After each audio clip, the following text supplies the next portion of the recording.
Vətən müharibəsində düşmənə qalib gələrək əzəli və əbədi torpaqlarımızı işğaldan azad etdik. Amma gözə görünməz düşmənlə mübarizə hələ də davam edir. Söhbət işğal dövründə Qarabağ bölgəsi və ətraf rayonlarda ərazilərimizə bastırılmış mina və partlamamış hərbi sursatlardan gedir. Post-müharibə dövründə ərazilərimizin minalardan təmizlənməsi birinci dərəcəli məsələyə çevrildi. Azərbaycan Respublikasının Mina Təmizləmə Agentliyi və digər müvafiq dövlət qurumları Qarabağ və Şərqi Zəngəzurda fəaliyyətə başladılar.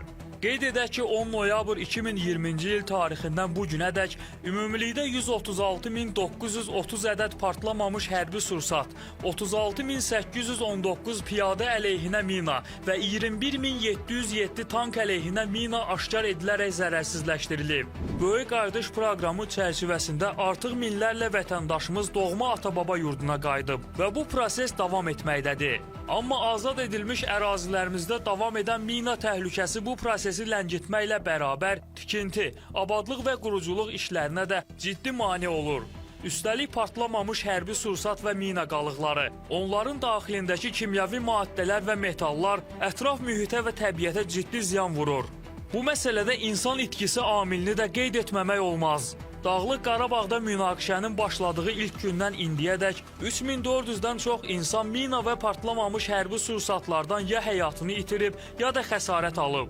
Vətən müharibəsinin bitməsindən bu günədək mina qurbanlarının sayının 393 nəfər olması təhlükənin miqyasından xəbər verir. Bu hadisələrdə 70 nəfər həlak olub, 323 nəfər isə müxtəlif dərəcəli xəsarətlər alıb. Elə müsahibimiz 24 yaşlı Həsənəli də minadan zərər çəkmiş şəxslərdən biridir. O, ötən ilin 4 fevralında Tərtər rayonunun Yuxarı Qaradağlı kəndində heyvan otararkən piyada əleyhinə minaya düşüb və sol ayağının aşağı 1/3 amputasiya olunub.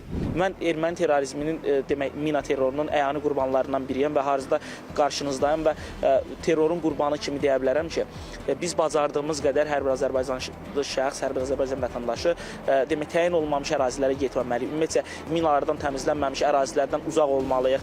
Yalnız təmizlənmiş, belə deyək, təhlükəsiz ərazilərdən bacarırsa istifadə etmək lazımdır.